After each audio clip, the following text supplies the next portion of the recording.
Social media మాటున ప్రత్యర్థులను వేధించే వారికి ఇది ఒక గుణపాఠమే. మొన్ననే భాస్కర్ రెడ్డి అనే వ్యక్తిని పోలీసులు అరెస్టు చేశారు. వైసీపీ హయాంలో అభ్యర్థులను సోషల్ మీడియాలో ఉతికి ఆరేసేవాడు. ఆపై నిత్యం అనుచిత వ్యాఖ్యలు చేసేవాడు. అయితే దీని వెనుక పేదరికం అనే అంశం ఉంది.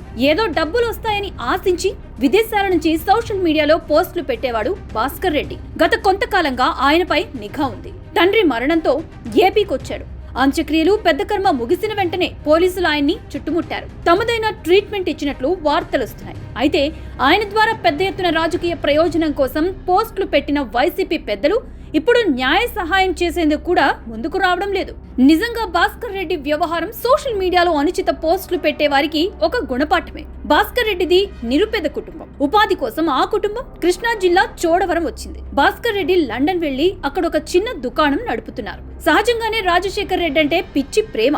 ఆపై జగన్మోహన్ రెడ్డి అంటే అభిమానం పెరిగింది. సామాజిక వర్గం మాటున మరింత ప్రేమ పెంచుకున్నారు జగన్మోహన్ రెడ్డిపై. ఈ క్రమంలోనే YSR Congress party social media ఆయనను అప్రోచ్ అయింది. డబ్బుల ఆశ చూపించింది. ఒకవైపు జగన్మోహన్ రెడ్డిపై అభిమానం, మరోవైపు డబ్బులు వస్తాయి అన్న ఆశతో వెనక ముందు చూసుకోలేదు భాస్కర్ రెడ్డి. అనుచితమైన పోస్టులతో రెచ్చిపోయారు.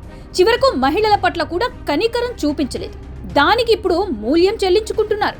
గత 2 రోజులుగా భాస్కర్ రెడ్డి పోలీసుల విచారణలో ట్రీట్మెంట్ ఎదుర్కొంటున్నట్లు స్పష్టమవుతోంది. పోలీస్ స్టేషన్ తో పాటు కోర్టుల చుట్టూ తిరుగుతూ కనిపించారు భాస్కర్ రెడ్డి. అయితే ఆయనకి మద్దతుగా వైసీపీ నుంచి 1-2 ట్వీట్లొచ్చాయి. కనీసం న్యాయ సహాయం అందించేందుకు లాయర్లు కూడా లేరు. చివరికి ఆయన కుటుంబ సభ్యులు లాయర్లను ఏర్పాటు చేసుకుని న్యాయ పోరాటం చేస్తున్నారు. నిజంగా ఇది దురదృష్టకరమే. భాస్కర్ రెడ్డిలా ఇలాంటి వ్యక్తులు చాలా మంది వైఎస్ఆర్ కాంగ్రెస్ పార్టీ బాధితులుగా ఉన్నారు. కనీసం భాస్కర్ రెడ్డి పరిస్థితిని తెలుసుకుని వారంతా జాగ్రత్త పడటం మంచిది. లేకుంటే వైసీపీ రాజకీయ ప్రయోజనాల కోసం వారంతా మూల్యం చెల్లించుకోవాల్సి ఉంటుంది. ఇక తేల్చుకోవాల్సింది వారే.